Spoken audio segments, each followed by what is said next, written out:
Hello बच्चों। अभी तक हमने फंक्शन की डेफिनेशन बताई, फंक्शन की डेफिनेशन को डिस्कस किया कि अगर कोई हमारे पास रिलेशन लिखा है तो फंक्शन होगा कि नहीं होगा, अगर नहीं होगा तो क्यों नहीं होगा, डोमेन क्या होता है, कोडोमेन क्या होता है, रेंज क्या होता है, ये मैंने बेसिक लेवल पे बताया। रिलेशन का यूज़ करके जो डेफिनेशन मैंने बताई थी, फिर उसमें मैंने आपको बताया था डोमेन रेंज क्या होता है। ठीक, अब हम थोड़ा सा ग्राफिकल अप्रोच की बात करेंगे कि अगर हमारे पास कोई ग्राफ लिखा है तो वो ग्राफ फंक्शन को रिप्रेजेंट करेगा कि नहीं करेगा, अगर फंक्शन को रिप्रेजेंट करेगा तो क्यों करेगा, अगर नहीं करेगा तो क्यों नहीं करेगा। तो ग्राफिकल टेस्ट हम पढ़ेंगे और फंक्शन को ग्राफ से रिलेट करेंगे, क्योंकि ग्राफ की जो अप्रोच होती है वो बहुत डिफरेंट होती है और ग्राफिकल चीज़ों को समझना बहुत आसान हो जाता है। ठीक, तो अब हम डिस्कस करेंगे कि अगर मान लो हमारे पास कोई फंक्शन, कोई ग्राफ मैं आपके पास बना दूं और आप ये कैसे तय करोगे कि क्या ये ग्राफ फंक्शन को रिप्रेजेंट करेगा कि नहीं करेगा। तो उस ग्राफ को समझने के लिए हम एक टेस्ट पढ़ते हैं, उस टेस्ट को बोलते हैं वर्टिकल लाइन टेस्ट। ठीक है, टेस्ट का क्या नाम है? वर्टिकल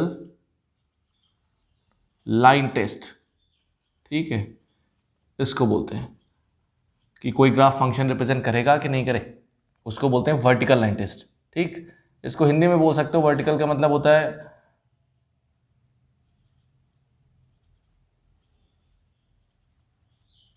ऊर्ध्वाधर रेखा परीक्षण। ठीक है, ये बात याद रखिए। ठीक, अब इस टेस्ट के अकॉर्डिंग ये टेस्ट क्या कहता है और इस टेस्ट को कैसे अप्लाई करते हैं। तो ये टेस्ट कहता है कि अगर आपके पास कोई ग्राफ है तो उस ग्राफ को हम देख के बता सकते हैं ग्राफ फंक्शन का होगा कि नहीं होगा, अगर फंक्शन का ग्राफ नहीं होगा तो क्यों नहीं होगा, ये टेस्ट बताता है। ठीक, तो इस टेस्ट के अकॉर्डिंग इसका जो वर्किंग रूल है, इस टेस्ट का जो वर्किंग रूल है, ठीक है, इस टेस्ट के पीछे की कहानी बताऊंगा आपको। जो इस टेस्ट का वर्किंग रूल है, वर्किंग रूल कहता है सबसे पहले आप क्या करिए, स्टेप नंबर 1, इस टेस्ट का नाम क्या है? इस टेस्ट का नाम है वर्टिकल लाइन टेस्ट। वर्टिकल का मतलब समझ रहे हैं आप, खड़ी रेखा, और हॉरिजॉन्टल का मतलब होता है पड़ी रेखा। आप इसको ऐसे समझ सकते हैं। ठीक, वर्टिकल का मतलब होता है वाई एक्सिस और हॉरिजॉन्टल का मतलब होता है एक्स एक्सिस। तो इस टेस्ट के अकॉर्डिंग आपको क्या करना है, जो सबसे पहले आपको क्या ड्रॉ करना है, एक वर्टिकल लाइन ड्रॉ करनी है। क्या करना है? Draw a vertical line.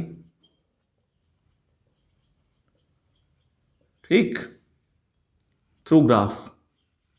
Through graph का मतलब क्या होता है कि जहां ग्राफ होगा वहीं पे वर्टिकल लाइन ड्रॉ करोगे, जहां पे ग्राफ है ही नहीं वहां पे वर्टिकल लाइन ड्रॉ नहीं करोगे। तो सबसे पहले हमें क्या करना है, एक वर्टिकल लाइन ड्रॉ करनी है। वर्टिकल लाइन ड्रॉ करने के बाद हमें क्या देखना है, स्टेप नंबर 2 में, स्टेप नंबर 2 में हमें ये देखना है कि if this line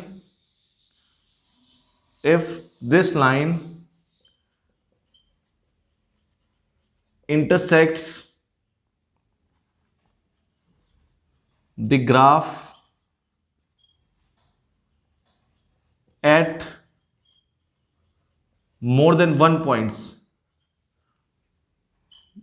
more than 1 points, अगर ऐसा होता है, ठीक है, ये वर्टिकल लाइन ग्राफ को एक से ज्यादा बिंदुओं पे कट करती है, इंटरसेक्ट करती है, प्रतिच्छेद करती है, देन दिस ग्राफ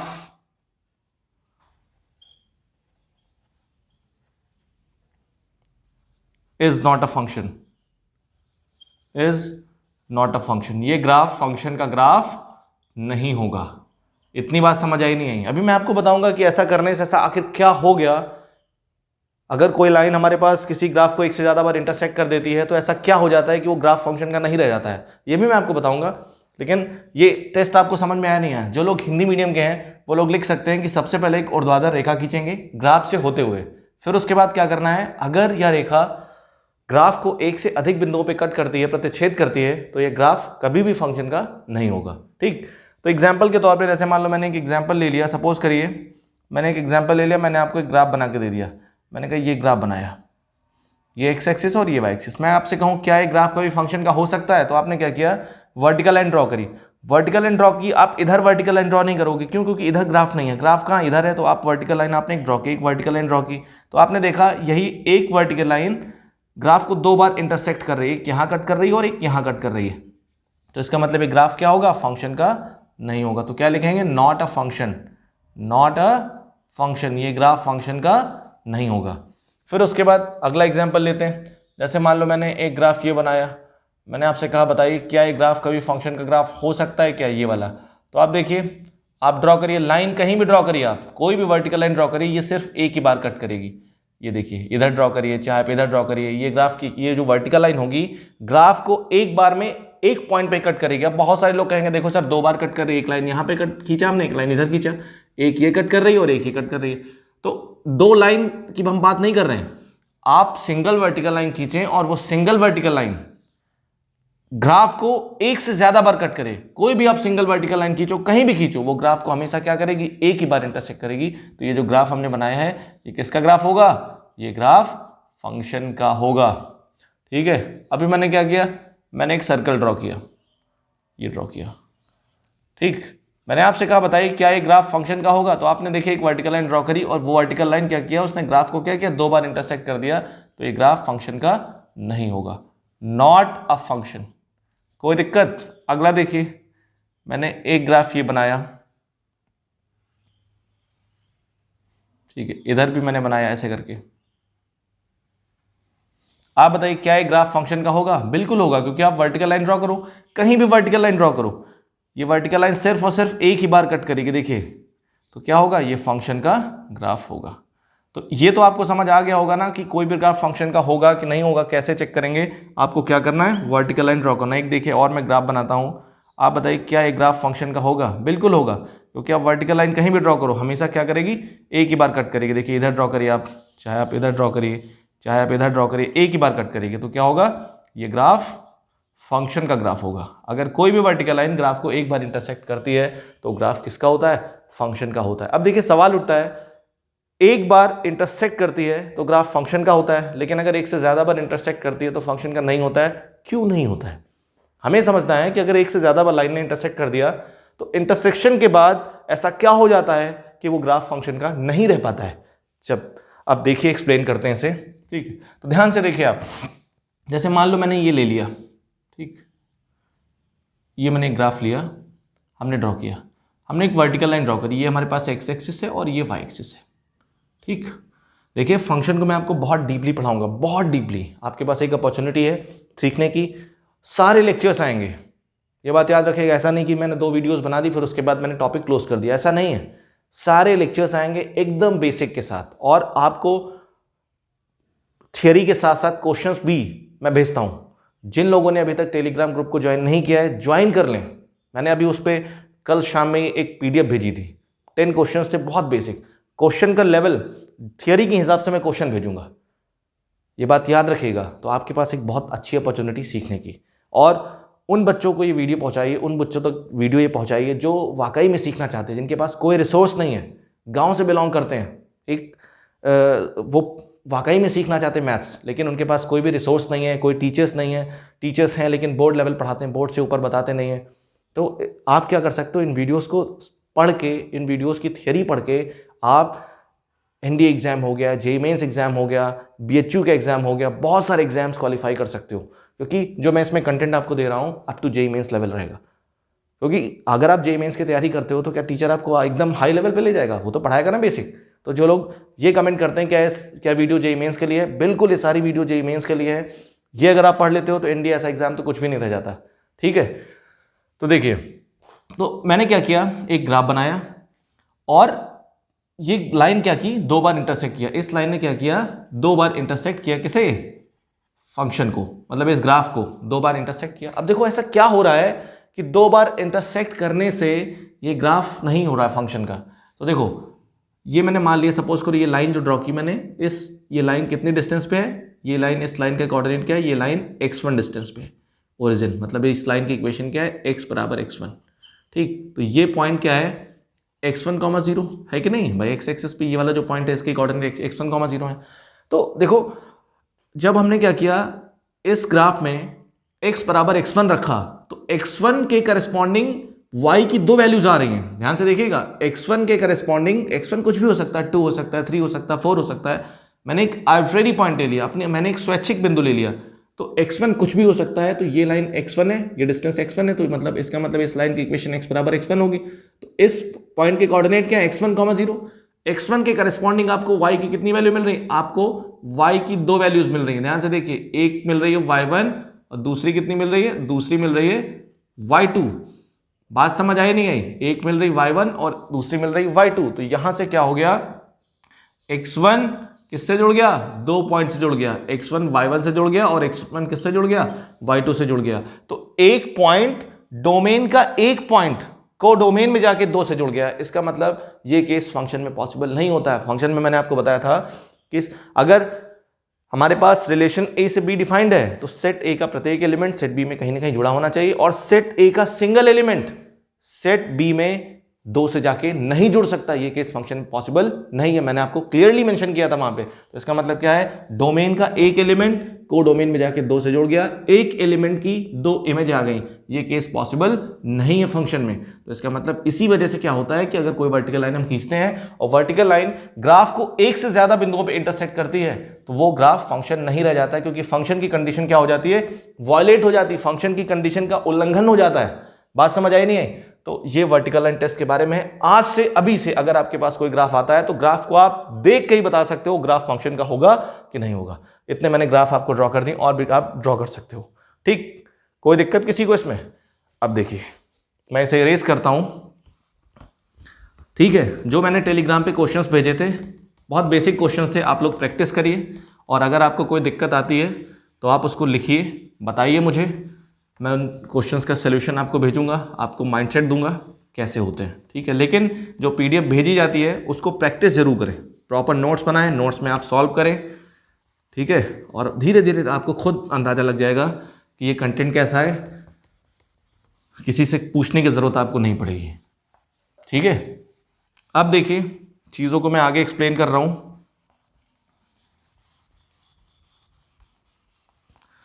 अब ध्यान से देखिए, अभी तक मैंने आपको रिलेशन के टर्म में फंक्शन की डेफिनेशन बताई। अब मैं आज 2 डेफिनेशन फंक्शन की बताऊंगा, एक बताऊंगा रूल के टर्म में और एक बताऊंगा मशीन के टर्म में। ठीक है, और तीनों डेफिनेशन, मैथमेटिक्स में एक टर्म होता है कि जैसे मान लो मैथमेटिक्स में 3 बंदे हैं, ठीक है, 3 पर्सन है, वो क्या कर रहे हैं, तीनों एक बात को, मतलब एक कोई सर्टेन टास्क है, उस बात को अलग अलग तरीके से कह रहे हैं। तीनों का सही है, 3 स्टूडेंट हमारे पास हैं, तीनों स्टेटमेंट दे रहे हैं, तीनों क्या कर रहे हैं, तीनों एक डेफिनेशन दे रहे हैं, वो डेफिनेशन तीनों की डेफिनेशन क्या सही है, लेकिन अलग अलग तरीके से बोल रहे हैं। तो हम बोलते हैं तीनों डेफिनेशन क्या है, इक्विवेलेंट है। इक्विवेलेंट का मतलब क्या है, ना पहले स्टूडेंट का गलत है, ना दूसरे का गलत है, ना तीसरे का गलत है, तीनों स्टूडेंट अलग अलग लैंग्वेज में अलग अलग तरीके से एक ही बात को कह रहे हैं। तो ये जो मैं डेफिनेशन बताऊंगा, पहली डेफिनेशन मैंने रिलेशन का टर्म यूज करके बताया, दूसरी डेफिनेशन में बताऊंगा फंक्शन एक रूल है, तीसरी डेफिनेशन में बताऊंगा फंक्शन एक मशीन है। तीनों डेफिनेशन जानना बहुत जरूरी हो जाता है आपके लिए। ठीक है, अब देखिए मैं आपको बताऊंगा फंक्शन क्या है, फंक्शन एक रूल है। तो यहां पे मैं बात करूंगा सेकंड डेफिनेशन ऑफ फंक्शन। ठीक है, बात समझिएगा, यहां मैं बात करूंगा सेकंड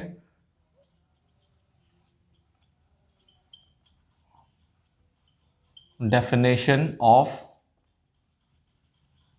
फंक्शन। ठीक, इसको बोलेंगे फलन की दूसरी परिभाषा, फलन की दूसरी परिभाषा। ध्यान से समझिए। ठीक, तो देखिए हमने क्या कहा, फंक्शन हमारे पास क्या एक रूल है। हमने क्या बोला, जो फंक्शन है हमारे पास, फलन है, फलन इज अ रूल। फलन क्या है, एक नियम है। ठीक, जो क्या करता है, सेट ए के एलिमेंट को सेट बी से जोड़ता है। मैंने आपको स्टार्टिंग में बताया था कि हमारे पास 2 सेट है, अल्टीमेट हम क्या करेंगे, 2 सेट हैं हमारे पास, तीनों डेफिनेशन एक ही बात कहेंगी। हमारे पास 2 सेट हैं, सेट ए और सेट बी। अब वो सेट ए और सेट बी कुछ भी हो सकते हैं, नेचुरल हो सकते हैं, नेचुरल रियल हो सकते हैं, नेचुरल रेशनल हो सकते हैं, नेचुरल इंटीजर हो सकते हैं, कुछ भी हो सकते हैं। 2 सेट मैंने आर्बिट्रेरी ए और बी नाम से ले लिए, वो कुछ भी हो सकते हैं। तो मैंने जब 2 सेट लिए तो हम करना क्या चाह रहे हैं, हम सेट ए के एलिमेंट को सेट बी से जोड़ना चाह रहे हैं। सेट ए के एलिमेंट को सेट बी से जोड़ना चाह रहे हैं, वो भी यूनिकली। वो जो यूनिकली है ये इंपॉर्टेंट है। बात समझ आई नहीं है? हम एक रूल डिफाइन करेंगे कि सेट ए के एलिमेंट सेट बी के एलिमेंट से अगर इस रूल का पालन करते हुए जुड़ते हैं तो उसका हम कुछ नाम देने लगते हैं, उस रूल का कुछ नाम देने लगते हैं, उसी रूल को हम फंक्शन बोलते हैं। तो ध्यान से देखिएगा, तो फंक्शन क्या, सबसे पहली चीज़ दिमाग में फीड करिए, फंक्शन क्या, फंक्शन एक रूल है। ठीक, जिसके तहत क्या होते हैं, एक सेट हमने ए बनाया और एक सेट मैंने क्या बनाया, बी बनाया। ठीक, फंक्शन एक रूल है जो सेट ए के एलिमेंट को सेट बी से जोड़ता है। बात समझ आई नहीं? फंक्शन एक रूल है जो सेट ए के एलिमेंट को सेट बी से जोड़ता है। मैंने सेट ए का कोई एलिमेंट मान लिया x, सेट बी का कोई एलिमेंट मान लिया y। ठीक है, जो क्या करता है, सेट ए के एलिमेंट को सेट बी से जोड़ता है। कौन? फंक्शन। जब हम x पे क्या लगाते हैं, एक रूल लगाते हैं, और ये रूल कैसा होना चाहिए, रूल ऐसा होना चाहिए। ठीक है, फंक्शन एक रूल है। ठीक, मैं इसको जो सेट ए के एलिमेंट को सेट बी से यूनिकली जोड़ता है।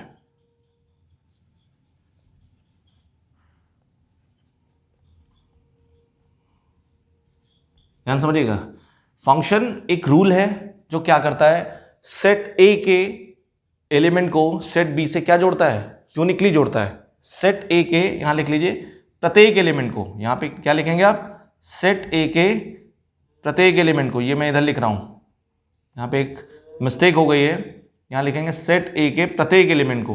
ठीक है, यहां लिख रहा हूं, इस साइड लिख रहा हूं मैं। ठीक, फंक्शन क्या है, फंक्शन एक रूल है जो क्या करता है, सेट ए के प्रत्येक एलिमेंट को सेट बी से यूनिकली जोड़ता है। अब ध्यान से समझिएगा, यूनिकली का क्या मतलब है, यूनिकली का मतलब है प्रत्येक एलिमेंट। जब ध्यान से देखिए, मैंने रिलेशन की डेफिनेशन समझाई थी आपको, तो मैंने क्या कहा था कि सेट ए का प्रत्येक एलिमेंट सेट बी में जुड़ा होना चाहिए, और सेट ए का एक एलिमेंट सेट बी में जाके एक ही से जुड़ सकता है। बताई थी नहीं बताई थी मैंने? तो देखो, प्रत्येक एलिमेंट, पहली कंडीशन आ गई, जो रिलेशन वाली पहली कंडीशन जो लिखाई थी, मैंने यहाँ पे प्रत्येक बोल दिया कि सेट ए का प्रत्येक एलिमेंट, तो वाली कंडीशन आ गई इसमें। फिर मैंने क्या लिखा, एक वर्ड यूज किया, यूनिकली। यूनिकली का मतलब क्या है कि सेट ए का एक एलिमेंट सेट बी में जाके एक ही से जुड़ेगा, दो से नहीं जुड़ेगा, इसमें यूनिकली वाली कंडीशन आ गई। ठीक है, जो दूसरी कंडीशन, तो दोनों डेफिनेशन, जो दोनों कंडीशन मैंने लिखाई थी, वो दोनों कंडीशन प्रत्येक और यूनिकली में क्या हो गई, मर्ज हो गई। तो अब हम उस बात को ऐसे भी कह सकते हैं, कहने का मतलब है कि सेट ए का प्रत्येक एलिमेंट सेट बी में जाके किससे जुड़ेगा, एक यूनिक एलिमेंट से जुड़ेगा। यूनिक का मतलब क्या है कि एक एलिमेंट एक ही से जुड़ेगा जाके, और प्रत्येक एलिमेंट ऐसा होगा। ठीक, तो उसको क्या बोलते हैं हम बोलते हैं कि अगर इस रूल को हम क्या बोलने लगते हैं, इस रूल को हम फंक्शन बोलने लगते हैं। बात समझ आई नहीं है? तो देखो, हमारे पास क्या था, एक एलिमेंट एक्स था, इस पे हमने एक रूल लगाया। ठीक, एक एलिमेंट क्या था, एक्स था, इस पे मैंने कौन सा लगाया, एक रूल लगाया। रूल कौन सा है, यूनिक रूल है। कौन सा रूल है, यूनिक रूल है। इस एक्स पे मैंने कौन सा रूल लगाया, एक यूनिक रूल लगाया इस एक्स पे। जब ये रूल लगाया, रूल लगाने के बाद ये किससे जुड़ गया, वाई से जुड़ गया। इसी यूनिक रूल को, ये जो यूनिक रूल है हमारे पास, इसी यूनिक रूल को हम क्या बोलते हैं, फंक्शन बोलते हैं, फंक्शन ऑफ एक्स। जब हमने एक्स पे एक फंक्शन लगाया या एक्स पे एक रूल लगाया, या इसको ऐसे बोल सकते हो। ठीक है, तो इसी को हम क्या लिखते हैं, एफ ऑफ एक्स बराबर वाई। बात समझ आई नहीं है? इसीलिए कहा जाता है कि y बराबर एफ एक्स एक फंक्शन है। ये इसीलिए फंक्शन का स्टैंडर्ड नोटेशन क्या होता है, y बराबर एफ एक्स। ये भी मैंने आपको बताया कि y बराबर एफ एक्स कहां से आता है। इतनी बात समझ में आई कि नहीं आई आपको?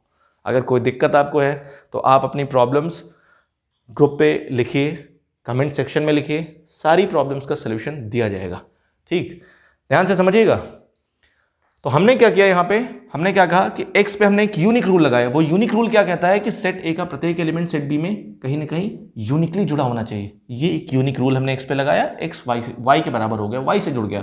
तो इसी को क्या लिखते हैं, फंक्शन ऑफ x बराबर y या एफ एक्स बराबर y। इसीलिए हम क्या लिखते हैं, जब भी कभी कोई टीचर फंक्शन लेता है क्या लिखता है, y बराबर एफ एक्स एक फंक्शन है, इसीलिए लिखा जाता है यहाँ पे। ठीक, अब एक चीज और समझिए, यहाँ पे समझने वाली बात यह है, इंपॉर्टेंट चीज ये है, ये तो मैंने आपको एक्सप्लेन कर दिया। अब देखिए ध्यान से, हमेशा समझिएगा कि जब हम फंक्शन कंसीडर करते हैं y बराबर एफ एक्स, ध्यान से देखिएगा।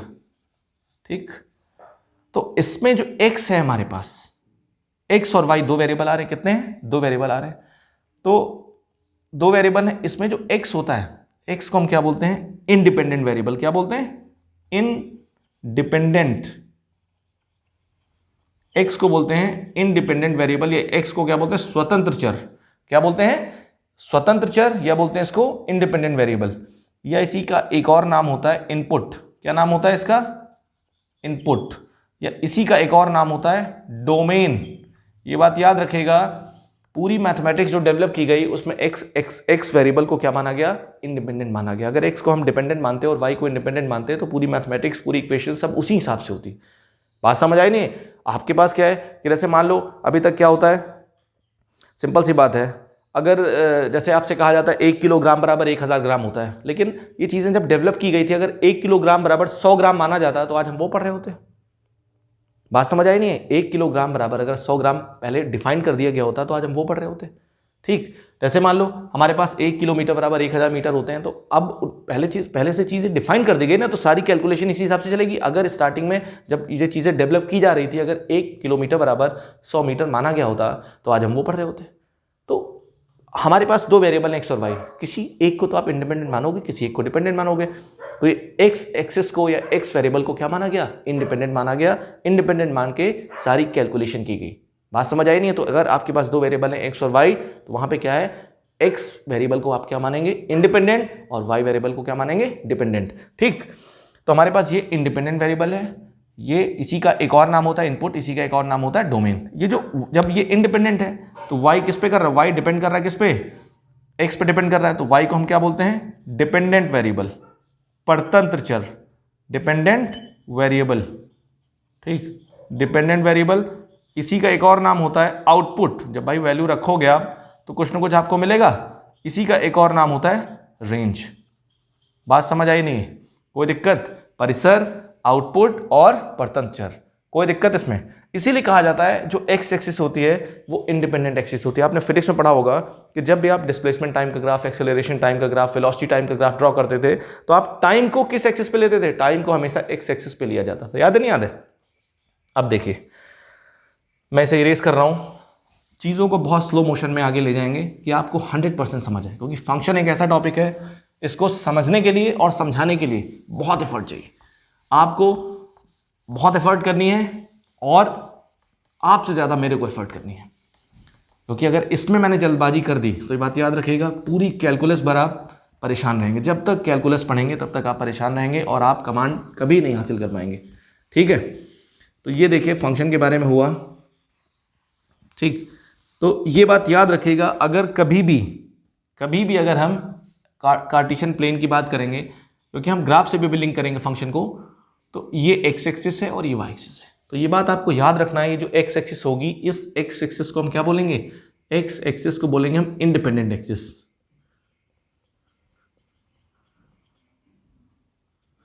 इंडिपेंडेंट एक्सिस, या इसी को हम बोलते हैं domain axis.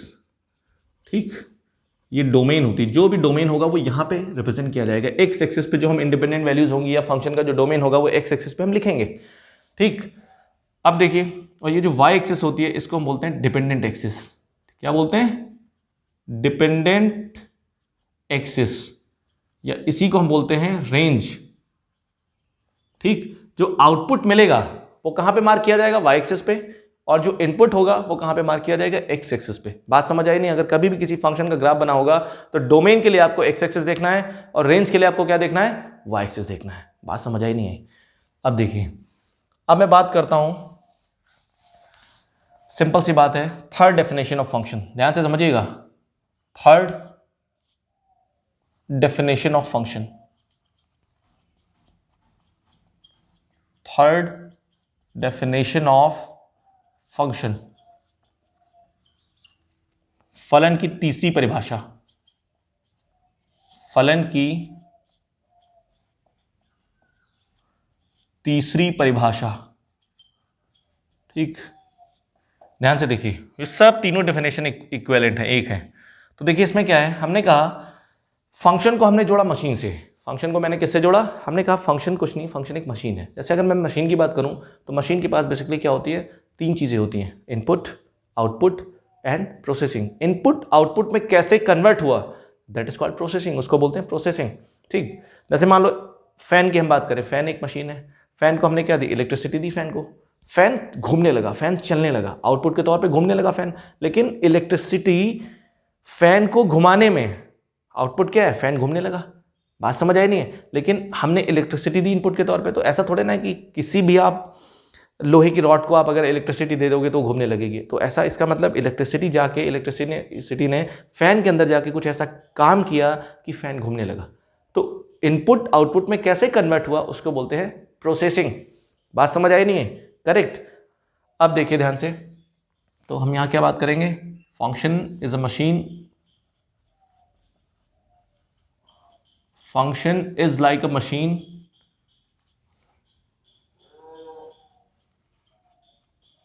in which we apply inputs and get outputs, full stop। ठीक, तो जैसे मान लो हमारे पास क्या है, ये हमने ब्लॉक डायग्राम बनाया मशीन का कि जैसे मान लो एक फंक्शन हमारे पास है, उसको हमने क्या दिया? इनपुट दिया। इनपुट का मतलब एक्स दिया। अंदर क्या हो रही है? प्रोसेसिंग हो रही है। ठीक, फिर इनपुट क्या हुआ? प्रोसेसिंग के बाद क्या बना? आउटपुट बना। आउटपुट का मतलब वाई। तो इनपुट आउटपुट से कैसे कन्वर्ट हुआ उसको बोलते हैं प्रोसेसिंग। ये प्रोसेसिंग फंक्शन के बदलने से बदल जाएगी। यहां पे क्या होगा? Name of function. फंक्शन बदला, प्रोसेसिंग बदल गई, नेम ऑफ फंक्शन। ठीक, कोई दिक्कत इसमें? किसी फंक्शन को, किसी मशीन को जो जो इनपुट हम दे सकते हैं उसको बोलते हैं डोमेन। फैन है, फैन को आप क्या करिए? नॉर्मल जो सीलिंग फैन होता है उसको आप 11,000 वोल्ट से जोड़ दीजिए। नॉर्मल फैन को आप क्या करिए? 11,000 वोल्ट से जोड़ दीजिए। क्या फैन चलेगा? फैन तो बर्न हो जाएगा, तुरंत जल जाएगा फैन। क्यों? 11,000 वोल्ट उस फैन को हम नहीं दे सकते हैं। या एलईडी है, नॉर्मल सी एलईडी होती है, उसको आप क्या करिए? 11,000 वोल्ट से जोड़ दीजिए। क्या वो चलेगी? क्या आप बताइए? बर्न हो जाएगी, तुरंत जल जाएगी। ठीक, क्यों? क्योंकि एलईडी का एक डोमेन होता है, एलईडी का एक क्या होता है? इनपुट होता है। उस इनपुट के दायरे में रह के आप अगर उसको इलेक्ट्रिसिटी देंगे तो वो काम करेगी, अगर इनपुट के बाहर आप चले जाएंगे तो नहीं काम करेगी। तो किसी मशीन को जो जो इनपुट हम दे सकते हैं उसको बोलते हैं डोमेन, और इनपुट देने के बाद जो जो हमें आउटपुट मिलता है उसको बोलते हैं रेंज। बात समझ आई नहीं आई? तो कहने का मतलब यहां पे नोट डाल के आप लिख सकते हैं कि अप्लाई इनपुट्स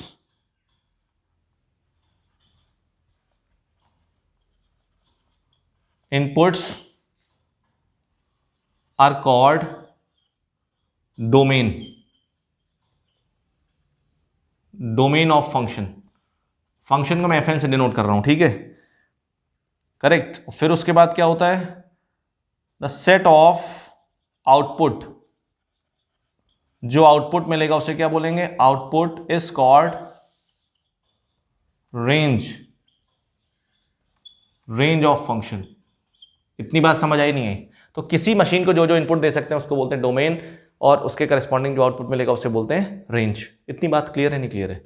अब देखिए, तो मैं थोड़ा सा फंक्शन को मशीन से लिंक किया मैंने। अब देखिए कुछ एग्जांपल मैं लेता हूं और आपको दिखाता हूं कैसे ये मशीन की तरह वर्क करता है। ऐसा लगता है कि मशीन है, फंक्शन एक मशीन की तरह वर्क कर रहा है। ठीक है, मैं इसे इरेज कर रहा हूं और आप लोग नोट्स बनाते चलिए। प्रॉपर नोट्स आपके बहुत ज़बरदस्त होनी चाहिए, ठीक है? क्योंकि नोट्स ऐसी चीज़ होते हैं कि एग्जाम टाइम में, आखिरी में, एट लास्ट में जो नोट्स होते हैं वही काम आते हैं। ऐसा नहीं होता है कि आपने कहाँ से पढ़ा, क्या पढ़ा। नोट्स अगर आपके पास हैं और आपने 100% एफर्ट करी है तो ये बात याद रखिएगा, बहुत कुछ सीखेंगे आप, ठीक है? और इस वीडियो को उन स्टूडेंट्स तक ज़्यादा से ज़्यादा पहुँचाइए जो वाकई में मैथ सीखना चाहते हैं, नीडेड हैं, और उनके पास कोई भी रिसोर्स नहीं है। और अगर अभी तक आपने टेलीग्राम ग्रुप ज्वाइन नहीं किया तो ज्वाइन कर लो, वहाँ से आपको PDF वगैरह मिलती रहेगी, ठीक है? अब देखिए, ध्यान से समझिए। तो जैसे मान लो मैंने एक फंक्शन ले लिया एग्जाम्पल के तौर पे। मैंने सपोज करिए, जैसे मान लो हमारे पास क्या था, हमारे पास एक फंक्शन है y बराबर fx, ठीक? तो इसका हम अगर मशीन से लिंक करेंगे तो कैसे बनाएंगे? हमने क्या दिया? इस फंक्शन को x दिया, इस मशीन को मैंने क्या दिया? x दिया। x क्या हुआ गया? किस में कन्वर्ट हो गया? y में। x y में कैसे कन्वर्ट हुआ होगा? इस x पे क्या लगा होगा? कोई रूल लगा होगा ना, कोई f लगा होगा। इस x पे कोई रूल लगा होगा, तभी तो x y में कन्वर्ट हुआ होगा। तो वैसे ही जब मान लो सपोज करो मैंने क्या किया, एक फंक्शन लिया y बराबर x स्क्वायर। तो इस फंक्शन की कंडीशन क्या है, इस फंक्शन का रूल क्या है? इस फंक्शन का रूल ये है कि अगर इसको आप जो भी देते हो, जो भी वैल्यू आप इसको देते हो, वो वैल्यू क्या करती है, ये फंक्शन क्या करता है, इस फंक्शन को जो भी वैल्यू आप देते हो तो ये फंक्शन क्या करता है, उस वैल्यू को 2 बार मल्टीप्लाई करके बाहर भेजता है। इस फंक्शन का रूल ये है। तो जैसे मान लो हमने इस फंक्शन को मैंने क्या दिया, 2 दिया, ठीक है, तो ये फंक्शन क्या करेगा, जब 2 आप देंगे तो इसकी प्रोसेसिंग में क्या फीड कर दिया मैंने डिफाइन कर दिया कि जो भी आप इसको इनपुट दोगे ये क्या करेगा, उसको 2 बार मल्टीप्लाई करेगा। 2 इंटू 2 किया इसने, कितना आ गया 4। अगर आप इसको क्या करते हो, अगर आप इसको -1 देते हो तो ये क्या करेगा, -1 को 2 बार मल्टीप्लाई करेगा, बाहर कितना भेजेगा, 1 भेजेगा। बात समझ आई नहीं है? मान लो अगर आप इसको क्या देते हो, इस फंक्शन को आपने क्या दिया, √2 दिया, तो ये क्या करेगा, √2 को 2 बार मल्टीप्लाई करेगा, बाहर भेजेगा कितना, 2। बात समझ में आ रही नहीं आ रही है? अगला देखिए, जैसे मान लो आपने फंक्शन ले लिया y बराबर sin x लिया, तो इसका मतलब क्या है कि आप जो भी वैल्यू इसको दे रहे हो, x दे रहे हो, तो ये क्या कर रहा है, उस x का साइन निकालेगा, पहले कैलकुलेट करेगा और फिर बाहर क्या भेजेगा, वैल्यू भेजेगा। तो जैसे मान लो सपोज करो आपने क्या किया, आपने इसको वैल्यू दे दी 90, आपने वैल्यू क्या दे दी इसको, π/2 वैल्यू दे दी, तो ये क्या कैलकुलेट करेगा, ये पहले निकालेगा sin 90, sin π/2, sin π/2 की वैल्यू कितनी होती है, 1 होती है। आपने क्या किया, इसको आपने वैल्यू दे दी π/4, इसने π/4 का मतलब होता है 45 डिग्री, इसने क्या किया, क्या कैलकुलेट किया, sin π/4 कैलकुलेट किया, कितना आया, 1/√2। ठीक है, आपने क्या किया, इसको वैल्यू दे दी 0, तो इसने क्या कैलकुलेट किया, sin 0, आपको पता है sin 0 की वैल्यू कितनी होती है, 0। आपने क्या दे दिया इसको, आपने दे दिया इसको 2π/3, 120 डिग्री, तो इसने क्या कैलकुलेट किया, sin 2π/3, sin 2π/3 की वैल्यू कितनी होती है, sin 120, sin 90 + 30, sin 90 + 30, cos 30, cos 30 की वैल्यू कितनी होती है, √3/2। बात समझ आई नहीं आई? जैसे मान लो अगला फंक्शन लेता हूं मैं, तो आप देख रहे हैं ऐसा लग रहा है कि एक हम मशीन को डील कर रहे हैं।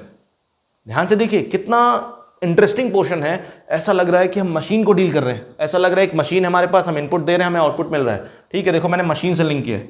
अभी देखो मैंने एक अगला फंक्शन लिया, y बराबर √x, ठीक है, और +2। तो जैसे मान लो सपोज करो मैंने क्या किया, इसको x दिया, तो ये क्या करेगा, x का पहले क्या निकालेगा, रूट निकालेगा, फिर उसमें 2 जोड़ेगा, फिर बाहर भेजेगा, y भेजेगा। ठीक, तो जैसे मान लो सपोज करो मैंने क्या दिया इसको, मैंने दिया इसको 1, तो ये क्या कैलकुलेट करेगा, √1 निकालेगा, फिर उसमें 2 जोड़ेगा, बाहर भेजेगा। तो √1 कितना होता है, 1 होता है, 1 + 2 कितना, बाहर भेजेगा 3। जैसे मान लो सपोज करो मैंने इसको दिया 4, तो ये क्या कैलकुलेट करेगा, √4 निकालेगा पहले, और √4 कितना होता है, 2 होता है, 2 + 2 कितना हो जाएगा, 4 हो जाएगा। ठीक है, जैसे मान लो मैंने क्या किया, इसको दिया 0, तो ये क्या कैलकुलेट करेगा, √0 निकालेगा, उसमें 2 जोड़ेगा, तो कितना आएगा, 2 आएगा। बात समझ आई नहीं आई? कोई दिक्कत इसमें किसी को? अब देखिए, ठीक है ना, अगला देखो एग्जाम्पल लेते हैं। जैसे मान लो हमने क्या किया, एक एग्जाम्पल और लिया, जैसे मैंने क्या किया, y बराबर कुछ भी ले लिया, 1/x ले लिया। ठीक, तो हम क्या कर रहे हैं, आप इसको x दे रहे हो, तो ये क्या कर रहा है, x का उल्टा कर रहा है, 1/x निकाल रहा है और बाहर भेज रहा है y। तो जैसे मान लो सपोज करो आपने इसको क्या दिया, 2 दिया, तो इसने क्या किया, 1/2 को पलट दिया, रेसिप्रोकल ले लिया, इसका व्युत्क्रम ले लिया, तो 1/2 आ गया, बाहर कितना भेजा, 1/2। बात समझ आई नहीं आई? करेक्ट। फिर आपने अगर इसको 3 दिया, तो इसने क्या कर दिया, 1/3 कर दिया, बाहर भेज दिया 1/3। ठीक, अगर आपने क्या किया, इसको 0 दे दिया, तो कितना आ गया, 1/0। 1/0 क्या होता है, नॉट डिफाइंड, तो इसका मतलब 0 के करस्पॉन्डिंग कोई भी वैल्यू नहीं मिलेगी, फंक्शन डिफाइंड ही नहीं है, तो 0 इसके इनपुट में नहीं आएगा। हो सकता है ऐसे पॉइंट हो जिसपे हमें आउटकम ना मिले, जिसपे हमें आउटपुट ना मिले, तो वो पॉइंट हमारे पास डोमेन में नहीं आते हैं। जिन पॉइंट पे मशीन को प्रॉब्लम हो रही, इसको 0 पे दिक्कत हो रही क्योंकि 0 पे इसका आउटपुट नहीं आ रहा है, तो जिन जिन पॉइंट पे फंक्शन को प्रॉब्लम होती है वो पॉइंट फंक्शन के डोमेन में नहीं आते हैं। बात समझ में आ रही होगी आपको? चलिए ठीक है, अब देखिए मैं आपको समरी बताता हूँ। तो देखिए अब बेसिक डेफिनेशन फंक्शन की लगभग कंप्लीट हो चुकी है। अब हम बात करेंगे डोमेन की। अब हमारा मेन टास्क क्या है, डोमेन क्या होता है। डोमेन निकालने से पहले मैं आपको इनइक्वालिटी सॉल्व करना सिखाऊंगा कि अगर आपको इनइक्वालिटी सॉल्व करना नहीं आता है तो आप पहले इनइक्वालिटी सिखाऊंगा, फिर उसके बाद डोमेन, क्योंकि डोमेन निकालने का मतलब है इनइक्वालिटी सॉल्व करना है। इनइक्वालिटी में अगर आप परफेक्ट है तो डोमेन निकालने में आपको कोई दिक्कत नहीं होगी। और डोमेन एक इजीएस्ट पार्ट होता है फंक्शन में as compared to range. Range निकालना एक डिफिकल्ट टास्क है, लेकिन डोमेन निकालना एक आसान टास्क है। ठीक, तो मैं इसे इरेज कर रहा हूँ। ठीक है, अभी तक देखिए मैंने आपको फंक्शन की 3 डेफिनेशन बताई। पहली डेफिनेशन बताई रिलेशन का यूज़ करके, दूसरी डेफिनेशन मैंने बताई रूल का यूज़ करके, तीसरी डेफिनेशन मैंने बताई फंक्शन एक मशीन है। तीनों डेफिनेशन का कहने का मतलब एक ही है, अलग अलग नहीं है। तो बेसिकली समझिए, हमने फंक्शन की 3 डेफिनेशन आपको बताई। ठीक, पहला हमने फंक्शन की 3 डेफिनेशन आपको बताई, सब अच्छे से लिखिए। ठीक है, पहले डेफिनेशन मैंने कहा फंक्शन क्या है, एक रिलेशन है। फिर मैंने क्या कहा, फंक्शन क्या है, एक रूल है। फिर मैंने आपसे कहा फंक्शन एक क्या है, मशीन है। तीनों डेफिनेशन का कहने का मकसद क्या है, सेम है। बात समझ आई नहीं आई? तीनों डेफिनेशन से क्या निकल के आया, फंक्शन एक रिलेशन है, फंक्शन एक रूल है, फंक्शन एक मशीन है। ठीक है, इसमें हमने क्या कहा था, जो जो इनपुट दे सकते हैं वो डोमेन होता है, जो जो आउटपुट निकलेगा वो क्या होता है, रेंज होता है। ठीक, इसमें हमने कहा सेम वही चीज़ मैंने कही थी कि सेट ए का प्रत्येक एलिमेंट सेट बी से जुड़ा होना चाहिए। सेट ए क्या कहते थे, सेट ए से अगर बी हमारे पास रिलेशन था, हमारे पास क्या था, ए से बी था। ठीक है, ए से बी था हमारे पास फंक्शन। अगर रिलेशन हमने ए से बी डिफाइन किया था तो सेट ए को हमने क्या बोला था, डोमेन बोला था, ये कोडोमेन था। सिमिलर चीज़ इसमें भी थी, हमने कहा था फंक्शन क्या एक रूल है जो सेट ए के एलिमेंट को सेट बी से जोड़ रहा है यूनिक तरीके से। सेट ए क्या था, इसमें भी हमने कहा था एक मशीन है। ठीक, फंक्शन एक मशीन है, जिस जो जो हम इनपुट दे सकते हैं उसको सेट ए बोल रहे हैं, और जो जो आउटपुट मिलेगा उसको सेट बी बोल रहे हैं। ठीक है, करेक्ट। तो ये 3 बातें मैंने बताई थी। फंक्शन कभी भी अगर आपके सामने आता है तो फंक्शन एक रिलेशन भी है, फंक्शन एक रूल भी है, फंक्शन एक क्या है, मशीन भी है। तीनों बातें आपको याद रखनी है। अब देखिए क्या है, हम आपको थोड़ा सा समरी आपको बताएंगे। समरी ये हो गई। अब देखिए क्या है, हम मूव करेंगे डोमेन की तरफ। ठीक, अब हम मूव करेंगे डोमेन की तरफ। अगर कोई आपको रिलेशन लिख के दे दे एक्स वाई में, तो आप ये पहचान जाओगे कि वो रिलेशन डोमेन है कि फंक्शन है कि नहीं। क्यों, आप फंक्शन की वही 2 डेफिनेशन चेक करना कि अगर हम x की एक वैल्यू रखें उसके करस्पॉन्डिंग हमें यूनिक y मिलना चाहिए। ऐसा नहीं आपने x = 1 रखा, आपको 2 वैल्यू मिल गई, √2 और -√2, 1 2 से जुड़ गया, ऐसा केस पॉसिबल नहीं है। तो हम मूव करते हैं डोमेन की तरफ। तो अगर डोमेन की मैं बात करूं, और ये जो टॉपिक की बात याद रखिएगा, जो फंक्शन हम पढ़ रहे हैं, पूरा ये जो फंक्शन पढ़ रहे हैं, ये फंक्शन क्या है, नोट डाल के कहीं लिख लीजिए। ये जो हम फंक्शन पढ़ रहे हैं, फंक्शन रियल वैल्यूड फंक्शन है। क्या है ये, रियल वैल्यूड फंक्शन है। कौन सा फंक्शन है ये, रियल वैल्यूड फंक्शन है। रियल वैल्यूड फंक्शन का मतलब क्या है, सब कुछ किस पे चल रहा है, वास्तविक संख्याओं पे चल रहा है। किस पे चल रहा है, वास्तविक संख्याओं पे चल रहा है। ये बात याद रखिएगा। इसमें डोमेन है, रेंज है, कोडोमेन है, सब वास्तविक होगा। इसमें इमेजनरी या कॉम्प्लेक्स नंबर की हम बात नहीं करेंगे। यहाँ पे इमेजनरी कुछ भी नहीं हो सकता है, सब कुछ वास्तविक संख्याओं पे चल रहा है। ठीक है, तो सब कुछ रियल होगा यहाँ पे। तो अगर हम देखें डोमेन की बात करते हैं, डोमेन, ठीक, डोमेन वैसे मैं आपको बता चुका हूँ, फिर भी मैं आपको बताऊंगा डोमेन को हिंदी में क्या बोलते हैं, प्रांत। अब देखिए डोमेन, हमारा मेन टास्क है डोमेन। ठीक, तो डोमेन का मतलब क्या होता है, क्योंकि अगर मशीन है हमारे पास तो उसका इनपुट जानना भी जरूरी है। मशीन बदली, उसका इनपुट बदल गया। ठीक, अब देखिए जैसे मान लीजिए सपोज करिए एक ट्यूबलाइट जो है हमारे पास, या एक जो है एलईडी है हमारे पास। एलईडी 20 वोल्ट पे चल रही है, अच्छे से काम कर रही है। क्या उस एलईडी को हम 50 वोल्ट से जोड़ सकते हैं? नहीं जोड़ सकते। अगर 20 वोल्ट की एलईडी है तो उसको हम 20 वोल्ट से ही चलाएंगे। अगर एलईडी 20 वोल्ट पे अच्छे से काम कर रही है तो क्या फैन 20 वोल्ट पे अच्छे से काम करेगा? हो सकता है फैन ना करे। अगर फैन 20 वोल्ट पे काम कर रहा है तो अगर कोई और अप्लायंस हम ले हैं तो क्या वो उतने वोल्ट पे काम करेगा? तो सिंपल सा फंडा ये है कि अगर मशीन बदली तो उसकी वर्किंग भी बदल गई, उसका इनपुट भी बदल गया और उसका आउटपुट भी बदल गया। सिंपल सी बात है। अगर आप होंडा की बाइक लेके चल रहे हैं तो इसका मतलब ये थोड़े ना है कि आप R15 बहुत अच्छे से चला लेंगे। होंडा का सिस्टम अलग है, R15 का सिस्टम अलग है। अगर आप, हो सकता है कि आप बहुत 4 व्हीलर बहुत अच्छे से चला लेते हो, तो इसका मतलब ये थोड़े ना कि आप ट्रेन के बहुत अच्छे ड्राइवर हैं। तो मशीन बदलने से मशीन की वर्किंग बदल जाती है, ये बात आपको समझनी पड़ेगी। तो फंक्शन एक मशीन है, मशीन बदली तो उसकी वर्किंग बदल गई, वैसे फंक्शन बदला, फंक्शन की वर्किंग बदल गई, फंक्शन की डीलिंग बदल गई। तो कहने का मतलब है अगर आपके पास डिफरेंट डिफरेंट फंक्शंस आ रहे हैं, इसका मतलब कैसे आपको समझना है, डिफरेंट डिफरेंट ये मशीन्स है हमारे पास, ठीक है, करेक्ट।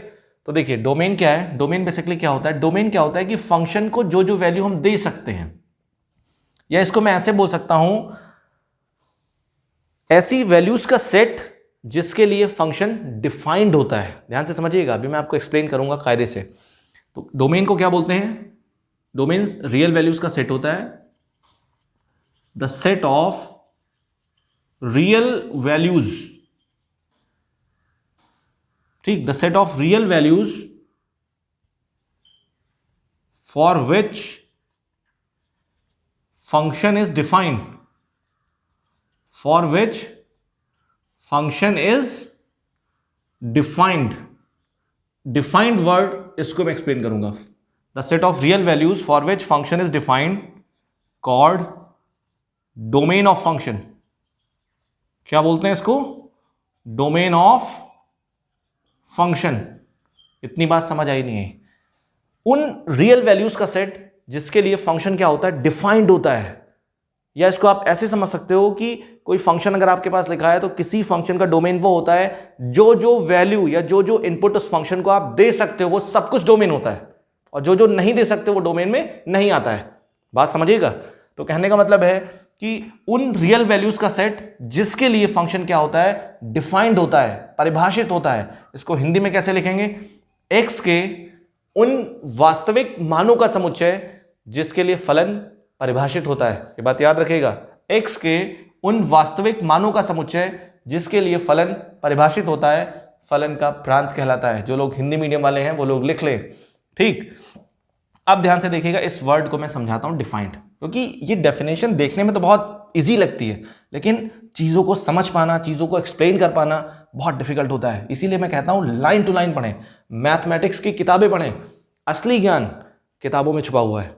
लेकिन आजकल क्या है, जो हमारे यूथ है, जो 11-12 के स्टूडेंट हैं, 9-10 के स्टूडेंट हैं, ये सब क्या है, इनके पास ज्ञान कौन सा होता है, फेसबुक और इंस्टा वाला ज्ञान होता है, ठीक। बगल में चाणक्य की फोटो बना देंगे, ठीक, और ये लिख देंगे आईएएस में पूछा गया सवाल। वो ज्ञान उनके पास फेसबुक और इंस्टा वाला होता है, और उस पर वो डिबेट करते हैं। एक स्टूडेंट मेरे पास सवाल लेके आया, मैंने उससे पूछा, मैंने कहा ये क्वेश्चन, कहा सर बता दीजिए क्वेश्चन। मैंने कहा ठीक है लाओ बताता हूँ। फिर क्या हुआ, मैंने कहा किसने पूछा है, हाथ पे लिख के लाया सवाल। कहाँ पे, हाथ पे लिख के लाया। फिर मैंने कहा किसने पूछा है, कहा सर वो दोस्त के रिलेशन में किसी ने पूछा है। तो कहने का मतलब उनको पता ही नहीं कि सवाल कहाँ का है, किसने पूछा है, किसी ने कुछ भी लिख के दे दिया, लेके चले आए। तो अगर आपको वाकई में नॉलेज चाहिए तो आपको किताबें उठानी ही पड़ेंगी। अगर कोई भी टीचर आपको सक्सेस का शॉर्टकट बता रहा है तो इसका मतलब ये बात याद रखिएगा, उसमें कहीं ना कहीं झोल है, स्कैम है। सक्सेस शॉर्टकट से नहीं मिलती, आपको उसका प्राइस पे करना पड़ता है। बात समझिएगा। तो इसलिए क्या है, अगर आपको असली ज्ञान चाहिए तो किताबें आपको उठानी पड़ेंगी, पढ़ना ही पड़ेगा, ठीक। तो किताबों से दोस्ती करिए अगर आप सीखना चाहते हैं, ठीक। तो हम बात करते हैं डिफाइंड। अब देखिए, जैसे मान लो मैंने एक फंक्शन लिया, एक वर्ड है, मैंने कहा डिफाइंड, ठीक। इसका क्या मतलब है, डिफाइंड की हिंदी क्या होती, परिभाषित।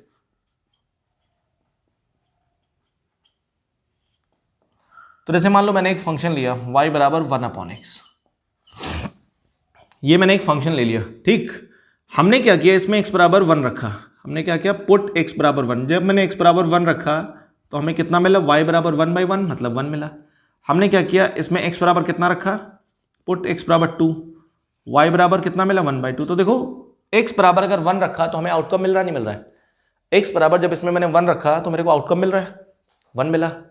वैल्यू मिल रही y की, मैंने 2 रखा, 1/2 मिल रहा है। 3 रखेंगे 1/3 मिलेगा, 4 रखेंगे 1/4 मिलेगा, 100 रखेंगे 1/100 मिलेगा। तो इसका मतलब मैं ये बोल सकता हूं x बराबर 1 के करेस्पॉन्डिंग हमें 1 मिला, हमें आउटपुट मिला। तो जिन जिन x के करेस्पॉन्डिंग आपको आउटपुट मिलता है उनको हम बोलते हैं कि फंक्शन इस वैल्यू के करेस्पॉन्डिंग क्या है, परिभाषित है। मतलब बोल सकता हूं फंक्शन x बराबर 1 पे क्या है, डिफाइंड है, क्योंकि वैल्यू मिल रही है। जिस पॉइंट के करस्पॉन्डिंग आपको वैल्यू मिल रही है उस पॉइंट पे फंक्शन क्या होता है, परिभाषित होता है, डिफाइंड होता है। अगर इसी क्वेश्चन में, इसी में अगर मैं कहता हूं पुट x बराबर 0, अगर इस फंक्शन में आप 0 पुट कर दो तो आपको क्या मिलेगा, y बराबर 1/0। 1/0 आपको पता है division bye 0 is not valid, 0 से डिवीजन वैलिड नहीं होता है, तो y इज इक्वल्स टू 1/0, ये क्या है, नॉट डिफाइंड है। मतलब हमें क्या है, इस पॉइंट पे y की वैल्यू नहीं मिल रही है। तो जिस पॉइंट पे फंक्शन में y की वैल्यू नहीं मिलती है उस पॉइंट पे फंक्शन क्या होता है, डिफाइंड नहीं होता है। और जिस पॉइंट पे वैल्यू हमें निकल के आती है उस पॉइंट पे फंक्शन क्या होता है, डिफाइंड होता है। ध्यान से समझिएगा ये जो मैंने वर्किंग की है, ठीक। तो अब समझिए बात को। तो मैंने यहां पे क्या लिखा, डोमेन की डेफिनेशन में क्या लिखा, हमें उन रियल वैल्यूज का सेट लेना है, हमें उन रियल वैल्यूज का सेट लेना है जिसके लिए फंक्शन क्या हो, डिफाइंड हो। डिफाइंड का मतलब क्या है, जिस हमें उन वैल्यूज का सेट लेना है जो फंक्शन में रखने के बाद हमें y दे दें। बात समझ आई नहीं, y को दिक्कत ना है, हमें उन वैल्यूज का सेट लेना है जो जिन वैल्यूज पे फंक्शन को कोई प्रॉब्लम ना हो। क्या इसको x बराबर 1 पे प्रॉब्लम है, नहीं प्रॉब्लम है क्योंकि y बराबर 1 आ रहा है। 2 पे प्रॉब्लम है, बिल्कुल प्रॉब्लम नहीं। क्या 0 पे प्रॉब्लम है, 0 पे प्रॉब्लम है क्योंकि 0 हम रख रहे हैं तो हमें आउटपुट नहीं मिल रहा है। तो हमें x की उन वैल्यूज को लेना होता है डोमेन में जिसको फंक्शन में रखने पे प्रॉब्लम ना आए फंक्शन को, उसको बोलते हैं फंक्शन का डोमेन। डोमेन को ऐसे भी समझ सकते हो, किसी फंक्शन को जो जो वैल्यू आप दे सकते हो, जो जो इनपुट दे सकते हो उसको बोलते हैं डोमेन। बात समझ में आई नहीं, क्योंकि ये जो डेफिनेशन है एक से एक अच्छे लेवल के क्वेश्चंस आप सॉल्व कर देंगे, चाहे वो मेंस का क्वेश्चन हो, चाहे वो एडवांस का क्वेश्चन हो, चाहे वो एनडीए का क्वेश्चन हो। एनडीए का कोई बहुत ज़्यादा लेवल नहीं है, ये बात याद रखिएगा। जो एनडीए एग्जाम होता है इसका कोई बहुत ज़्यादा लेवल नहीं है। और एक बात मैं कहना चाहूँगा, ये जो मेंस है, मेंस का लेवल थोड़ा सा ऊपर है। अगर आप मेंस की तैयारी करते हो, मेंस लेवल की पढ़ाई करते हो, तो एनडीए ऐसे एग्जाम में कुछ भी नहीं हो, आप बहुत अच्छा स्कोर करोगे, डायरेक्ट क्वेश्चन आते हैं। लेकिन अगर आप डायरेक्ट ट्रिक सीखते हो, शॉर्टकट सीखते हो, तो आप ये है कि हो सकता है आपके 10 सवाल सही हो जाए ट्रिक का यूज़ करके। लेकिन क्या है कि अगर आपके बेसिक्स स्ट्रांग नहीं है तो आप बहुत अच्छा परफॉर्म नहीं कर पाओगे, ठीक है। इसमें कोई दिक्कत किसी को, ये डेफिनेशन लिखिए, समझिए और रीड करिए इसे। अब देखिए चीज़ों को मैं एक्सप्लेन करता हूँ, बहुत इजी एग्जांपल लूंगा, ठीक है। फिर इसको स्टार्ट करने से पहले डोमेन, पहले कुछ इजी क्वेश्चंस लूंगा, फिर इसके आगे आपको इनइक्वालिटी सिखाऊंगा, इनइक्वालिटी सॉल्व कैसे करते हैं, फिर उसके बाद मैं डोमेन पे आऊंगा। पहले इजी क्वेश्चंस कराऊंगा, फिर डिफिकल्ट क्वेश्चन पे आऊंगा, ठीक है। ये बात समझिए।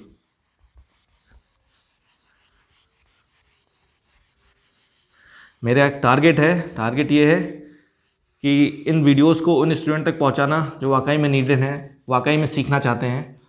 मुझे हमेशा उस स्टूडेंट की तलाश रहती है जो स्टूडेंट एकदम डेडिकेटेड है पढ़ाई के लिए, लेकिन उसके पास कोई भी रिसोर्सेज नहीं है। बहुत सारे स्टूडेंट को मैंने पढ़ाया जो वाकई में डेडिकेटेड थे, लेकिन उनके पास ना वो फ़ी सपोर्ट कर सकते थे, ना उनका बैकग्राउंड बहुत अच्छा था, ना उनके पास टीचर्स थे। बहुत सारे ऐसे स्टूडेंट को पढ़ा दिया मैंने, ठीक है। तो कहने का मतलब ये है कि अगर कोई स्टूडेंट आपके कांटेक्ट में हो इस टाइप का, तो आप ज़रूर उसे बताएं, ठीक है। अब देखिए, तो देखिए मैंने एक क्वेश्चन लिखा, एग्जाम्पल लिखा मैंने, एग्जाम्पल 1 मैंने लिखा y बराबर 1/x। हमने आपसे कहा हमें इस फंक्शन का क्या बता दो, डोमेन बता दो। क्या बताओ, इस फंक्शन का मेरे को डोमेन बता दो। तो आप ये बताओ इस फंक्शन को आप कौन कौन सी वैल्यू दे सकते हो, इसको कुछ भी दो, 1 दो, 2 लिखो, 3 दो, 5 दो, कुछ भी दो इस फंक्शन को, ठीक। कुछ भी इसमें सब्स्टिट्यूट करो, आपको y मिल रहा नहीं मिल रहा है, लेकिन एक वैल्यू ऐसी है जो अगर इसमें रख दें हम तो उस पॉइंट पे इसको दिक्कत हो रही है। कौन सी वैल्यू है, 0। अगर मैं इसमें 0 रख दूं तो 0 पे इसको दिक्कत हो रही है, तो मैं बोल सकता हूं कि x कभी भी 0 नहीं होना चाहिए। x कभी क्या नहीं हो सकता, 0 नहीं हो सकता। बाकी कुछ भी हो, क्या हो, बाकी आप कुछ भी रखो, आपको एक y जरूर मिलेगा। तो इसका मतलब x 0 नहीं हो सकता है। डोमेन क्या होता है, x की जो जो वैल्यू हो सकती है उसको हम डोमेन बोलते हैं। डोमेन क्या होता है, x को जो जो वैल्यू हम दे सकते हैं, फंक्शन को जो जो वैल्यू हम दे सकते हैं, तो इस फंक्शन को क्या नहीं दे सकते, 0 नहीं दे सकते। तो इस फंक्शन को हम क्या क्या दे सकते हैं, तो इस फंक्शन का जो डोमेन हो जाएगा, रियल नंबर दे सकते हैं लेकिन 0 को छोड़ के। ऐसे लिखते हैं, रियल नंबर -0, जो जो वैल्यू नहीं दे सकते हैं उसको हम रियल नंबर में से घटा देते हैं, ठीक। अगला एग्जांपल देखिए, हमने लिखा y बराबर x², ठीक। आप बताओ ये जो फंक्शन मैंने लिखा है इसका मेरे को डोमेन बताना है। क्या बताना है? ये बहुत इजी क्वेश्चंस हैं, ये मैं आपको डोमेन की डेफिनेशन समझाने के लिए कर रहा हूँ। अभी बहुत अच्छे लेवल के क्वेश्चन करेंगे। तो ये मैंने लिखा, मैंने कहा बताओ इस फंक्शन का डोमेन क्या होगा, तो आपने क्या कहा, आपने इसमें वैल्यू रखना स्टार्ट किया 1 2 3 4 5। आप देखो क्या ऐसा कोई पॉइंट आपको मिल रहा है जिसपे फंक्शन को प्रॉब्लम हो रही है? कोई पॉइंट रखो, 0 रखो, -1 रखो, √2 रखो, कुछ भी रखो, कभी भी इस फंक्शन को किसी पॉइंट पे दिक्कत नहीं आएगी। तो इसका मतलब क्या है, इसको सभी वैल्यू दे सकते हैं। सभी वैल्यू का मतलब क्या होता है, सबसे बड़ा सेट क्या होता है, रियल नंबर होता है। तो इसको क्या दे सकते हैं, इसका डोमेन क्या हो जाएगा, रियल नंबर। फिर मैंने क्या लिखा देखो, y बराबर 1/x² + 1, इसका डोमेन बताओ। ठीक, तो इसको आप कुछ भी दो, 0 दो चाहे -1 दो, सिमिलर प्रोसेस, या कुछ भी दो, ये डिनोमिनेटर 0 नहीं होना चाहिए। x² + 1 क्या नहीं होना चाहिए, x² + 1 0 नहीं होना चाहिए। डिनोमिनेटर अगर 0 हो जाता है तो प्रॉब्लम हो जाती है। तो x² + 1 कभी 0 हो ही नहीं सकता, कभी भी नहीं हो सकता 0, क्योंकि इसमें आप 0 रखो चाहे 1 रखो चाहे -1 रखो, कुछ भी रखो, क्योंकि प्लस में 1 है, प्लस में 1 लिखा है। अगर ये x² 0 भी हो गया तो 0 + 1 1 आ जाएगा, तो ये क्वांटिटी कभी भी 0 नहीं हो सकती है। तो इसका मतलब इसको कुछ भी दो, सभी वैल्यू दे सकते हो। तो इसका डोमेन कितना हो जाएगा, डोमेन ऑफ फंक्शन कितना हो जाएगा, रियल नंबर। ठीक, ध्यान से समझिएगा। ठीक है, अब देखिए अगला एग्जांपल, y बराबर 1/x - 1। इस फंक्शन को दिक्कत कहाँ है, डिनोमिनेटर 0 नहीं होना चाहिए, मतलब x - 1 क्या नहीं होना चाहिए, 0 नहीं होना चाहिए। x क्या नहीं होना चाहिए, 1 नहीं होना चाहिए। तो x 1 नहीं होना चाहिए, x क्या होना चाहिए, 1 को छोड़ के सब कुछ होना चाहिए। तो इसका मतलब डोमेन क्या आ जाएगा, r - 1 होना चाहिए। ठीक, बात समझ में आ रही नहीं आ रही है, कोई दिक्कत किसी को इसमें? अब देखिए ये तो बहुत बेसिक क्वेश्चन हो गया, और बोर्ड में इससे ऊपर नहीं क्वेश्चंस नहीं आते। बस यही सब बोर्ड है, यही सब इंटरमीडिएट है, और इंटरमीडिएट में इससे ऊपर क्वेश्चन नहीं आते हैं। 11 12 का सिलेबस इस हिसाब से डिजाइन किया गया है कि स्टूडेंट की जड़ें काट दो। ठीक, फिर कहते हैं कि एग्जाम दो। 95% पाने वाले स्टूडेंट जब जेईई ऐसे एग्जाम में बैठते हैं, जब मेंस ऐसे एग्जाम को देते हैं, तो वहां पे कट ऑफ क्लियर नहीं होती है। आप सोचिए कितनी शर्म की बात है। बोर्ड का सिलेबस, बोर्ड में पढ़ाई के नाम पे एकदम सिर्फ दिखावा चल रहा है, कुछ भी पढ़ाई नहीं होती है, कोई पढ़ाई नहीं होती। बड़े बड़े स्कूल्स हैं, बड़ा बड़ा सिस्टम है, लेकिन पढ़ाई के नाम पे, कंटेंट के नाम पे 0, कुछ भी नहीं हो रहा। एक स्टूडेंट है वो सुबह शाम तक कोचिंग दौड़ रहा है, 3 बजे स्कूल से आता है, सुबह शाम तक रात तक कोचिंग दौड़ता है, सेल्फ स्टडी करने का टाइम ही नहीं मिलता। अगर आपको वाकई में नॉलेज चाहिए, साइंस की नॉलेज चाहिए, मैथ की नॉलेज चाहिए, तो आपको खुद किताब उठानी पड़ेगी। जब तक आप किताब नहीं उठाओगे, जब तक आप पढ़ोगे नहीं, सेल्फ स्टडी नहीं करोगे, किताब से आपका इंटरेक्शन नहीं होगा, तब तक आप सीख नहीं सकते हो। ये बात याद रखिएगा।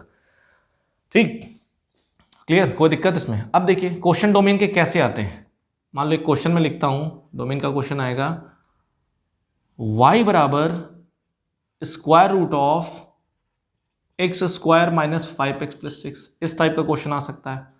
कहेगा डोमेन बताओ इसका, या y बराबर क्या हो सकता है, log ऑफ x हो सकता है, बेस लॉग का, और यहाँ पे कितना हो सकता है, x² - 4, कुछ भी हो सकता है। या यहाँ पे क्या हो सकता है, y बराबर √(x² - 4) और +4 - x², कुछ भी हो सकता है। तो इस टाइप के क्वेश्चंस आएंगे। तो इन क्वेश्चंस को करने की स्ट्रेटजी क्या होती है, अगर हमारे पास डोमेन का कोई भी क्वेश्चन आएगा तो हमारा माइंडसेट क्या होना चाहिए, हमें कैसे सोचना है कि यहां पे यही करना है। जैसे स्टूडेंट टीचर से पूछता है कि सर आपने कैसे सोचा, तो टीचर क्या कहता है, 90% टीचर क्या जवाब देते हैं, बेटा प्रैक्टिस से आता है। प्रैक्टिस से कुछ भी नहीं आता, माइंडसेट से आता है। प्रैक्टिस कर करके क्या आप रट सकते हैं, लेकिन कंसेप्ट समझ के आप अप्रोच डेवलप कर सकते हैं। जब तक आपके कंसेप्ट, जब तक आपको डायरेक्शन नहीं पता होगी कि यहाँ ये सिचुएशन अगर हुई तो यहाँ पे यही करना है हमें, टीचर बताएगा आपको, तब तक आप कभी भी परफेक्ट नहीं बन सकते। प्रैक्टिस से कुछ भी नहीं आता, प्रैक्टिस से आप रट सकते हैं। ठीक है, अब देखिए क्या है। तो डोमेन स्टार्ट करने से पहले मैं आपको इनइक्वालिटी बताऊंगा। डोमेन तो मैंने बता दिया, लेकिन थोड़ा सा अच्छे लेवल की प्रॉब्लम सॉल्व करने के लिए मैं आपको थोड़ा सा इनइक्वालिटी सॉल्व करना सिखाऊंगा कि इनइक्वालिटी कैसे सॉल्व करते हैं। ठीक है, मैं इसको इरेज करता हूं। इनइक्वालिटी बहुत इंपॉर्टेंट है, इनइक्वालिटी सॉल्व करना आपको आना चाहिए। ठीक है, इसीलिए थोड़ा सा फंक्शन में टाइम लगेगा, क्योंकि ये मैं मान के चलता हूं कि अगर आप 10th पास आउट भी हैं और आपको कुछ भी नहीं आता, फंक्शन का एफ नहीं पता है, लेकिन अगर आप इन वीडियोस को देखेंगे तो अब मैं ये गारंटी लेता हूँ कि आपको 100% सब कुछ समझ आएगा। बस आपकी मेहनत में ईमानदारी होनी चाहिए, ठीक है, ऑनेस्टली एफर्ट करिए आप, ठीक है। अब देखिए हम बात करते हैं इनइक्वालिटी की, ठीक। तो देखिए ध्यान से, आपको क्या करना है, सबसे पहली बात हम बात करेंगे इन इक्वेशंस की, इन इक्वेशंस, ठीक। इन इक्वेशंस को क्या बोलते हैं, असमीकरण बोलते हैं। क्या बोलते हैं, असमीकरण। समीकरण होता है और असमीकरण, ठीक। ध्यान से देखिएगा, ऐसी इक्वेशंस जो कुछ साइन कंटेन करती हैं, आपने पढ़ा होगा, जैसे ये साइन हमारे पास है, greater than, less than, greater than और इक्वल टू, लेस देन और इक्वल टू, ठीक, ये साइन है। तो ये सिंबल छोटी क्लास में पढ़ा होगा आपने, जैसे आपसे कहा जाता था, ये फिल करने के लिए आता था कि ये सही है या ये सही है, इस टाइप आप याद करिए, आप अपना बचपन याद करिए, इस टाइप के क्वेश्चंस आप पढ़ते थे। तो देखिए ध्यान से, इन इक्वेशंस का मतलब क्या होता है कि अगर कोई भी इक्वेशंस है आपके पास, कोई भी इक्वेशन हो सकती है, ट्रिग्नोमेट्रिक हो सकती है, लॉगरिथमिक इक्वेशन हो सकती है, इक्वेशन का फंडामेंटल सेम है, ठीक। अगर उसमें लॉग आ गया तो उसको हम लॉगरिथमिक इक्वेशन बोलने लगे, अगर उसमें ट्रिग्नोमेट्रिक रेशियोज आ गए तो उसको हम क्या बोलने लगे, ट्रिग्नोमेट्रिक इक्वेशन बोलने लगे, अगर उसमें e की पावर x आ गया तो उसको क्या बोलने लगे, एक्सपोनेंशियल इक्वेशन बोलने लगे। तो इक्वेशन का आधार सेम है कि इक्वेशन के पास दो साइड होते हैं, left hand side, right hand side, और बीच में इक्वल होता है, ठीक है। इक्वल का होना जरूरी है, टू साइडेड इक्वेशन हमेशा टू साइडेड होती है और पॉलिनोमियल हमेशा वन साइडेड होता है। जब किसी पॉलिनोमियल को हम जीरो के बराबर करते हैं तो उसको हम इक्वेशन बोलने लगते हैं, ठीक है। तो अब देखिए ध्यान से, तो यहां बात करेंगे, अगर कोई इक्वेशन इस टाइप के साइन को कंटेन करती है, ये जो साइन होते हैं, ग्रेटर देन, लेस देन और इक्वल टू, ग्रेटर देन और इक्वल टू, तो उस इक्वेशन को हम क्या बोलने लगते हैं, इन इक्वेशंस बोलने लगते हैं, ठीक। तो क्या लिखेंगे यहां पे, एन इक्वेशन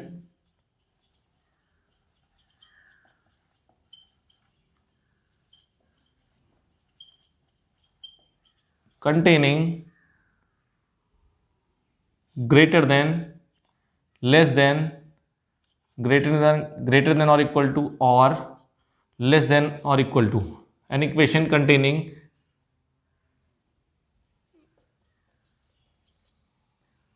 these symbols बोल सकता हूं,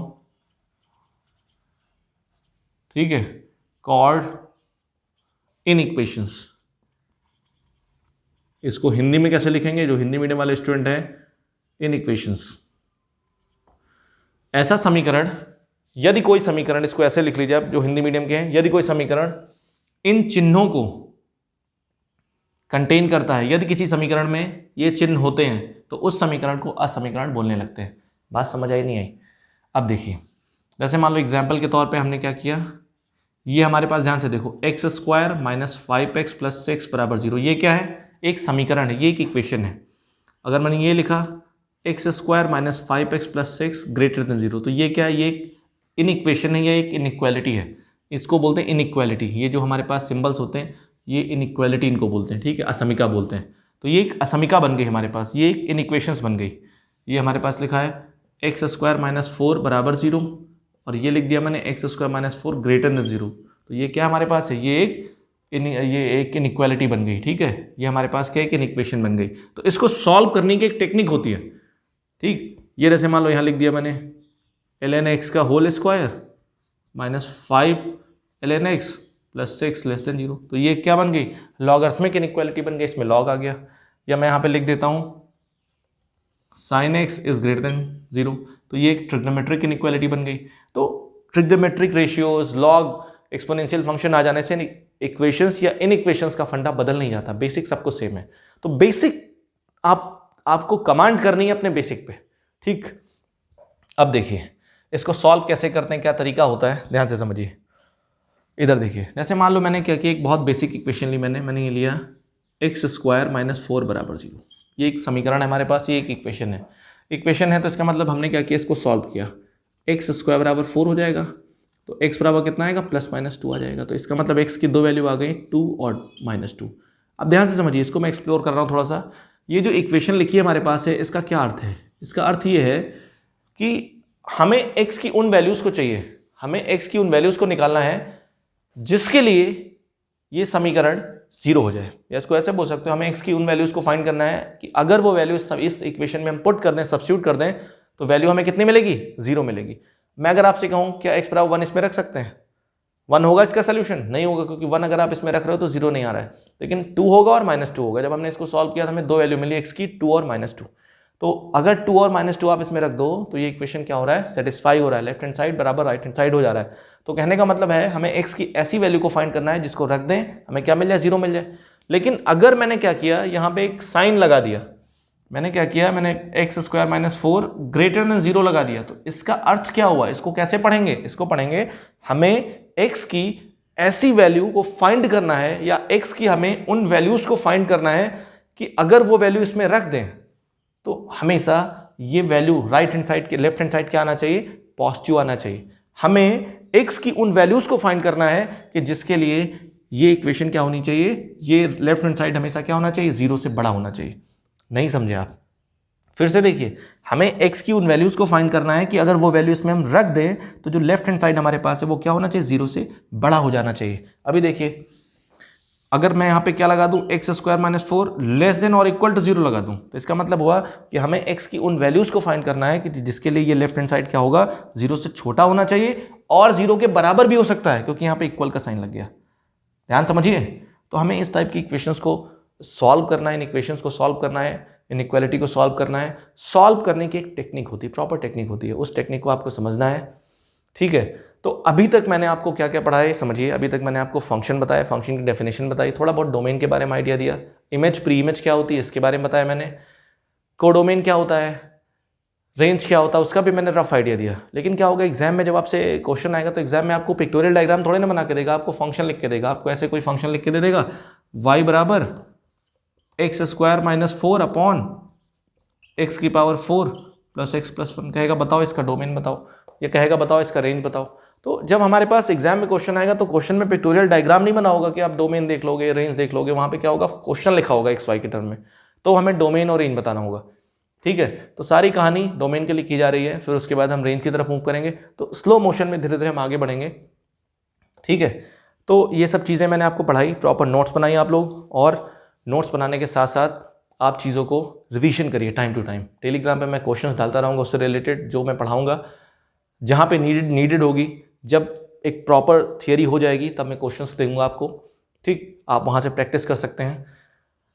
और एक बात याद रखिएगा, अगर आपने अभी टेलीग्राम ग्रुप को ज्वाइन नहीं किया तो ज्वाइन कर लीजिए। मैं बार बार क्यों कहता हूँ, क्योंकि आपको रेगुलर PDF मिलती रहेगी। मैं ये पढ़ा रहा हूँ, मैं आपको पढ़ा रहा हूँ, तो मैं अपने हिसाब से क्वेश्चन दे रहा हूँ, आप पढ़ यहाँ से रहे हैं, क्वेश्चन कहीं और से सॉल्व कर रहे हैं, तो थोड़ा सा मिसमैच हो सकता है। मैं क्वेश्चन, आप टॉपिक पढ़ने के बाद आप क्वेश्चन कहीं से भी सॉल्व कर सकते हैं, लेकिन अभी क्या, अभी पूरा कंटेंट हुआ नहीं है, पूरी चीज़ें हुई नहीं है। ठीक है, तो आज मैं इस वीडियो को रोकता हूँ। ठीक है, नेक्स्ट लेक्चर में इसी एनर्जी के साथ आपसे मिलता हूँ। तब तक के लिए थैंक यू।